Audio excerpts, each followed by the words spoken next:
I would like to ask the first speaker, Darron Haylock, to come forward. Darron is a graduate, studied architecture from the Montfort University in Leicester. He was twice awarded Graduate Student of the Year, and he joined 1995 the architectural firm Foster & Partners, and today his talk is called Celebrating Daylight. So, very much looking forward to this. Thank you. Thank you very much. Let's give him a wow. warm Okay, so thank you. First on stage, quite stressful, but as I say, it can only get better. Thank you, Juliet.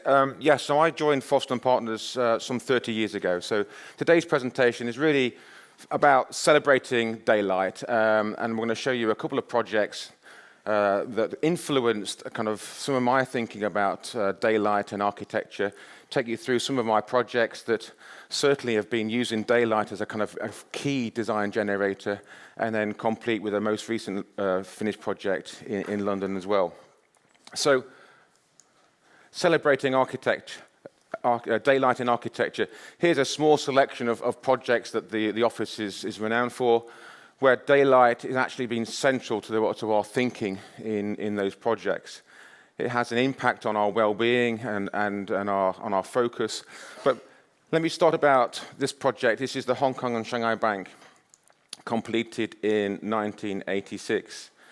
And as we see here on the left, this is one of Lord Foster's original sketches. This is how to try and get daylight and sunlight deep into the center of the building. And the idea was then to have a light scoop on the southern facade, which had a series of mirrors that was tracking the sun to allow the sun to come into and then into the central atrium by deflecting by a mirror. So for me, this is one of the first projects that I was familiar with when joining the office, understanding the importance of daylight and integrating that idea into our projects. The next project is the Commerzbank, completed some 10 years later in 1997. And this took it on to the next level. This is really about gaining daylight deep into the building, but also integrating biophilia, the landscaping, and also the idea of getting those views, that visual connection, which I think is very important. Again, these are some of Lord Foster's sketches, talking about how that visual connection from those workplaces, those double height spaces, the idea of the landscaping that is wrapping around the building, and again, really focusing on that sense of well-being, creating a place for the workers and the occupants of the office building to have a breakout space and benefit from that connection to biophilia. That connection from the inside to the outside is very much evident in a lot of our projects. So this is the first project that I worked on and to present to today. This is a hospital, a Sulis hospital in Bath, a modest hospital building, 6,000 square meters. We went back to this building quite recently. It's been finished now 15 years, and it's always great to kind of get feedback on projects. And one of the things that kind of stuck with me in the kind of feedback is that the staff there was saying that a lot of people can kind of come into this hospital then walk straight out again, thinking it's not a hospital. They think it's a hotel, which for us was a really great compliment, because the idea is to try and to reduce that anxiety for the patients that are visiting the hospital, make them feel more comfortable, make them feel more relaxed, not only when they arrive, but during their stays, helps their recovery. And this is the small atrium space that welcomes you. But another kind of story on this is that it's a very cost-effective building. It's a very modest little building. And in the early design stages, we had, one could say, a standard Foster & Partners roof light that went down one of the sides of the atrium space, but we couldn't afford that. And interestingly, by just using some very simple polycarbonate roof lights, we then created this kind of vision, this kind of atmosphere, and using the veils helped to kind of amplify in some respects the daylight in this space. And everything is organized around this atrium space. This is an atrium space that, again, very modest, and off that you have the consultation rooms and the inpatient bedrooms high up. But you can see from the materiality, very simple, the introduction of natural materials, timber, helping for that connection to biophilia. But the simple introduction of the veils was very, very successful. Then moving down into the lower levels of the project, the operating theatres, again, adding daylight into these spaces for us seemed to be a straightforward exercise, but at the time, to get that through the kind of CQC, the approval authorities, was actually quite a tricky conversation. The surgeons, the doctors, the medical staff spend a lot of time in these spaces. The idea then for them to have a visual connection to the outside was really, really important. It helps them with their understanding and their connection, helps them feel more connected. And again, that adds to the experience of being in the building. But as we all know, the connection with daylight and helping with the anxiety and so forth is a really strong idea to promote. This is then the Maggie's Centre in Manchester. This is a cancer care centre. I think, unfortunately, all of us know somebody that's kind of been affected by cancer. This is, again, a very small, modest building. And this is where people that are affected by cancer can go and get support. It may be just to have a cup of tea and a coffee or a biscuit, a chat. And it's a centre that is connected to the Christie Hospital in Manchester. And I think really learning from that experience at the Circle Bath, that connection from inside to outside, the connection to the biophilia, really helped us influence and drive the design on this. So as you can see here, the daylight is a continuation of the space from the outside to inside. The floor surface, the daylight, the timber structure goes from inside to outside. It's a beautiful space, and something that we're very proud of. And again, we've been back to this building, and we're constantly in contact with the people at Maggie's. And one of the compliments that we received is that this building helps the centre staff do their job. And that's really, again, what for us is a very strong and positive feedback. It allows those that are supporting those that are affected by cancer feel at ease. Sometimes it's it is distraction. I think this building means different things to different people. And I think the idea of the introduction of the timber, the connection to the biophilia and the garden, all those kind of spaces work very well together, but they're kind of bound together by the daylight that spills through the space. And the garden, and at the end of the garden is the glass house, is a kind of a unique space. I'd say that there's maybe about 30 of Maggie's centres around the UK. I think there's some there was one in Hong Kong, one in Barcelona. So these are small centres that are supporting those that are affected by cancer. And the landscaping is one of those kind of key aspects, key assets that form and support those that are visiting the centre. So at the end of the building, we have this glass house. And this glass house is, again, an extension of the building, but it's also a connection to the outside. And you can just see on the right there's a productive garden. So this is one of those spaces that those visiting the centre can benefit from and have that distraction, that kind of sense of togetherness and sense of community. And this is actually a writing group that's actually using the glass house. The glass house is a glorified greenhouse, but it means so much more than that to the people of the centre. And I think this is also, it shows you how the natural daylight and how important that is in this space. And I think one of the technical things that we learned from this project, working very closely with the landscape team, is that the specification of the glazing in this space is very important to making sure that we get in the right UV light through to support the plants, not only make it a comfortable environment for the people and from a safety point of view, but also making sure that the right UV light comes through. Which then goes on to the next project, which is the ICôNE project in Luxembourg. This is completed 3 years ago now. This was a spec office building built in Belval on the outskirts of Luxembourg, on the border between Luxembourg and France. And when our client came to us about this project, they wanted to do something unique.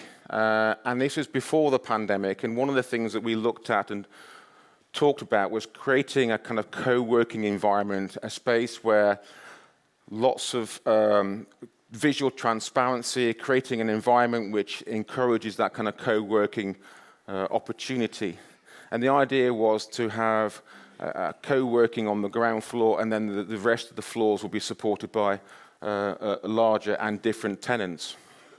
So, as you can see, it's a few years ago now, but this is working with our client, looking at the importance of the daylight, using the VR and understanding how that space can evolve, looking at how the sun can move around. And interestingly, the visual transparency and the connectivity is something that we felt was very important, and which is then supported by the daylight coming through the roof, and also the biophilia that is a very strong design driver for the project. The client needs to take credit for this project as well, because I think because the market at the time was quite tricky and quite difficult, they decided to create a unique project, and they supported our vision for creating a unique project. And that was very to kind of, in some respects, to forego the kind of net to gross calculations that a lot of architects are troubled with. The idea is then to create a space that people wanted to go, people wanted to be in, and creating these breakout spaces, I think was really important. So this is one of the earlier visuals for the project, and you can see the landscaping that is kind of sprinkled throughout the building, the visual connectivity, the bridges and the breakout spaces. And you can see here then on the cross section how those spaces then populate the space with a main entrance on the courtyard side and the street entrance, and the idea then we have a flow of people through that main space. Working with our consultant team and our experts, we analysed all the daylight and making sure that the daylight was appropriate. And by positioning some of the floor plates, we're able to manipulate and making sure that we're getting daylight deep into the floor.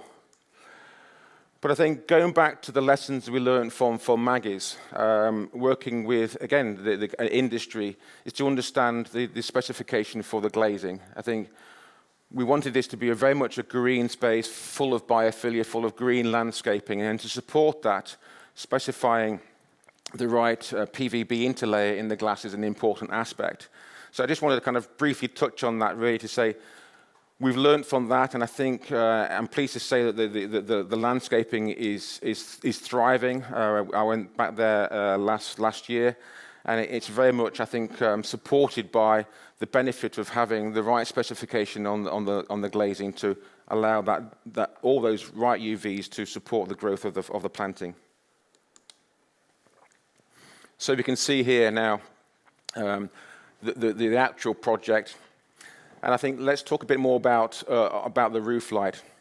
So the roof light is actually a VELUX product. It's the VELUX modular roof system, something that we as Foster & Partners designed maybe 13 or so years ago now, I think, or maybe more than that. But it's a very simple and very effective, and I think one of the most notable aspects is the installation time on this was very, very quick on the roof lights, which I think from a construction point of view was a great advantage. It allowed us to make the building watertight very quickly. It's very, very streamlined, slimline profiles, and there are systems that you can integrate roof vents into those panels. On this project, we didn't need to do that. But you can see here, it's a very, very simple, very straightforward, and very modest installation, but is very, very effective. And this is just before the occupants moved in. And again, it was a very successful project for our client. They found a tenant during construction and actually sold the building to a Belgian insurance company during construction. So from their point of view, it was a very successful project. And for us also, it's a very successful project. It's a great space. The connection to the biophilia, the visual transparency, I think is fantastic. And it does swallow 2,500 people very well. And the French bank now there occupies all of the building. So we didn't really adopt or didn't materialize from a co-working point of view, but it's been very successful in terms of being let and sold very, very quickly. So you can see here the visual connectivity, and the quality of the daylight, I think, in that space is something that allows you to have that connection to the outside, and actually becomes a very attractive place to be. As you can see here, then the different levels. And it's quite interesting from an architectural point of view. We decided to keep the columns or the grid and express that grid. And I think in some respects that adds to the character of the space. It adds to the scale of the space. It had been quite easy for us to remove some of these columns and just have floor plates that are supported from below. But actually, from an architectural point of view, from a motif and from a design point of view, I think it adds to the character, adds to the atmosphere. And as you can see there, I think it's a very, very successful space. Kind of moving on to the last project, really, and this is the Floyd project, which is actually the Apple headquarters in Battersea Power Station. I didn't realize until a few moments ago this is maybe the first time it's been presented publicly. So, and even though I didn't work in it, I do have a colleague in the audience that can answer any questions if we do have any more tricky questions later. But this is the Apple's European headquarters in the Battersea Power Station, which is not too far away from our office.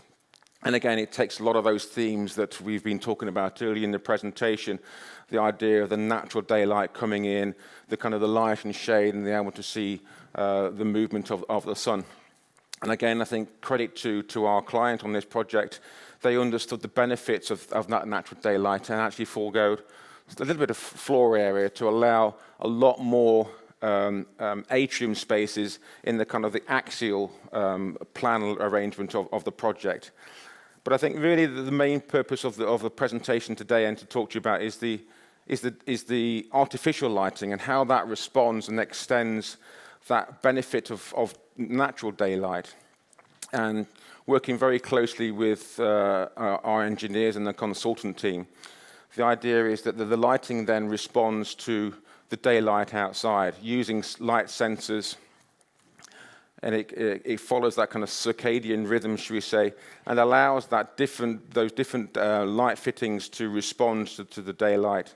So on the perimeter, they're kind of lower levels, and deeper in the plan, there are higher levels, to extend that sense of well-being and connection to the outside. And then that follows throughout the day. So the idea is that, you know, we create an environment with that connection to the outside. The connection to well-being is very, very important. And then just really to finish off, this is a construction photograph of one of those main spaces where there is an opaque panel which is bridging across the roof. And the idea here was then how do we visually continue the connection to the sky and to the outside.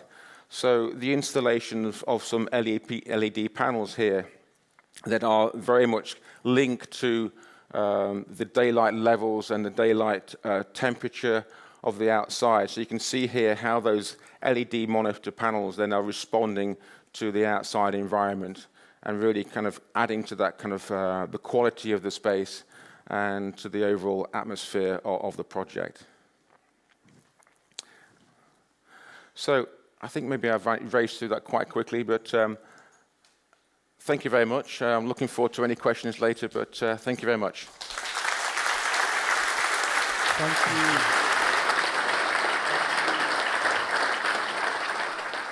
Thanks again for the nice presentations. Let's open the floor for discussion. Who dares to start with the very first question?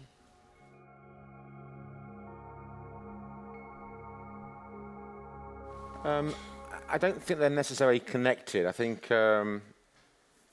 if you talk about the ICＯN project, I think the environment in terms of the market was very tricky at the time, and the location in terms of it wasn't the center of Luxembourg. So the client in that case was maybe appealing to a niche market, a very narrow market. And for those that know Luxembourg, there's a good stock of buildings. So I think they wanted something that would just kind of tip the balance in their favor.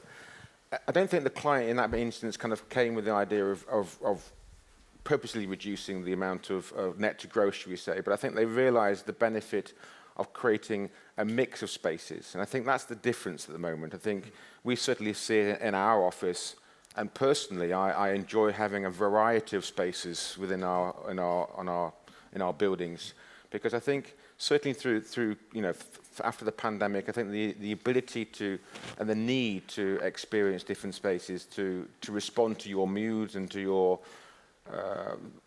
needs, should we say, I think is really important. And I think that is really, for me, the shift.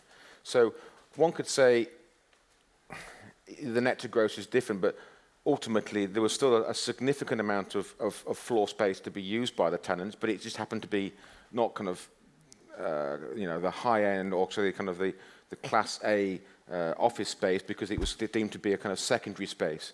So the area is still there, it's just a different type of area. And I think that's really the shift that I think that we've seen, is the variety of spaces. It's not just straightforward floor space, it's about creating that mix of spaces. I think it's a difference. You mentioned a few times that you went back to the buildings. I'm just curious to hear if that is something you do as a normal part of your practice and how you actually do that. And if you have a process or something for doing that. Yes, we've started doing that more frequently. It's actually now part of the RIBA work plan, so that's part of the process. We're doing that more often. I think, first of all, it requires that relationship with the client to making sure that we can get access to the project. But certainly for Maggie's and for Sulis, that's been a really important process for us to understand and support those that are using the building. And if I go back to some of the earlier projects, the academy projects, as a series of schools, it was a schools program, actually educating the teachers to use the building appropriately. And I don't mean that in a disrespectful way, but we developed, we included natural ventilation was part of that design. But it had a lower level opening and a top level opening. But through the teachers not understanding the necessity to open both top and bottom window, they weren't getting the ventilation that we had developed, to making sure that those classrooms were ventilated properly.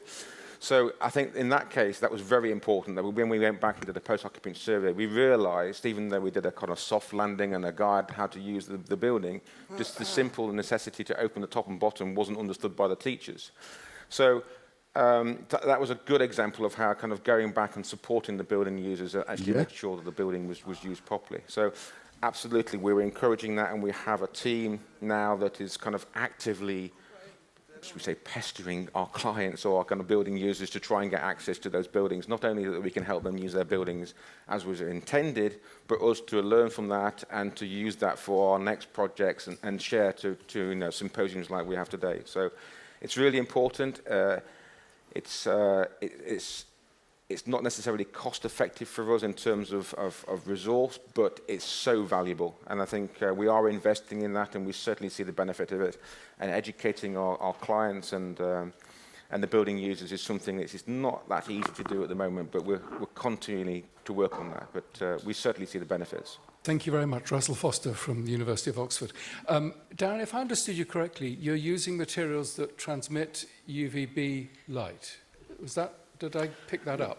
Yeah, in the Maggie's project, we understood that they let the right UVB light come through, which are supporting the plant growth. Yeah. So typically in the laminated glass that we standardly specify for majority of our buildings, it has a PVB interlayer that doesn't allow that UV light through, which is then enhancing the light. So, and it was painful to get that through the specification and really insist on that in the project in the ICôNE. We don't have the ability to see, if we didn't do it, what were the benefits? That would be my point, because of course UVB is so important for vitamin D synthesis, and it goes on to the other points that if we're spending all this time inside, as we did with COVID, we were becoming vitamin D deprived. And I wondered if this was an issue in architecture to get people, to get enough UV light to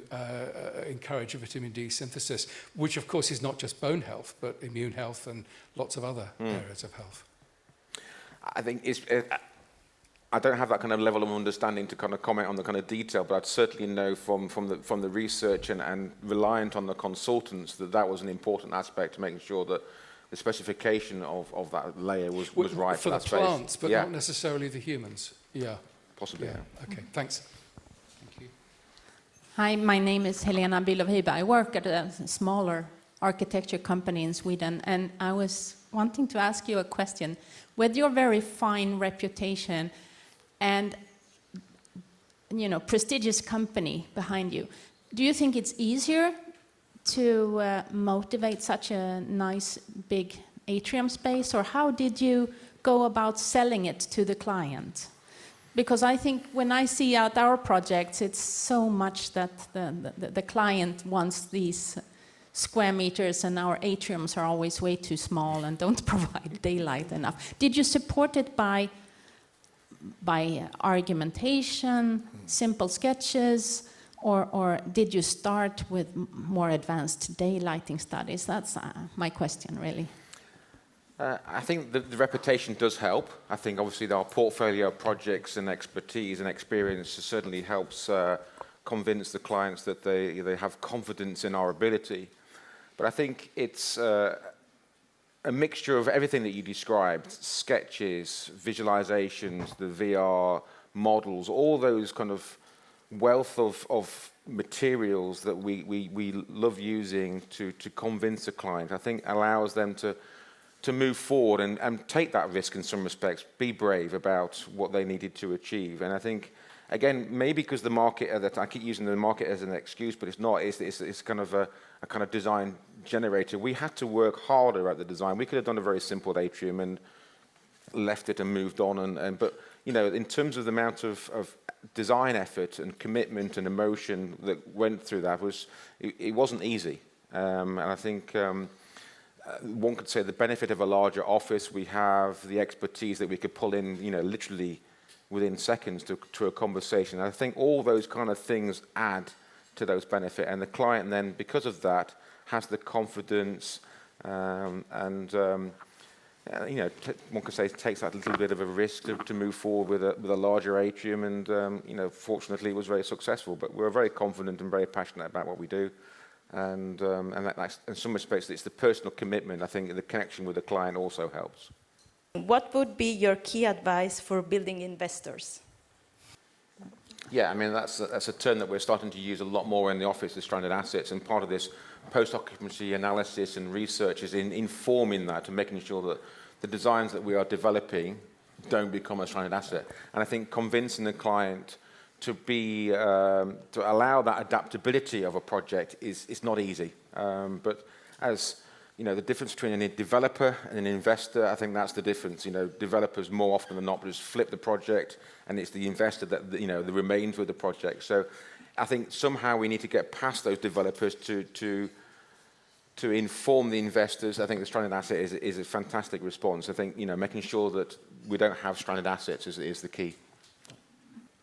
I have been also struggling for years to put the message across that the importance of the conditions in buildings for human health.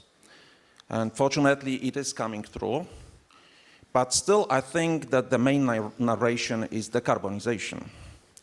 So it's very difficult to speak with the people who are talking only about reducing carbon footprint and thinking about buildings to reduce the carbon footprint. So we started to work on the different ways of communicating health benefits by indicating that will also reduce the carbon footprint through the reduced health costs.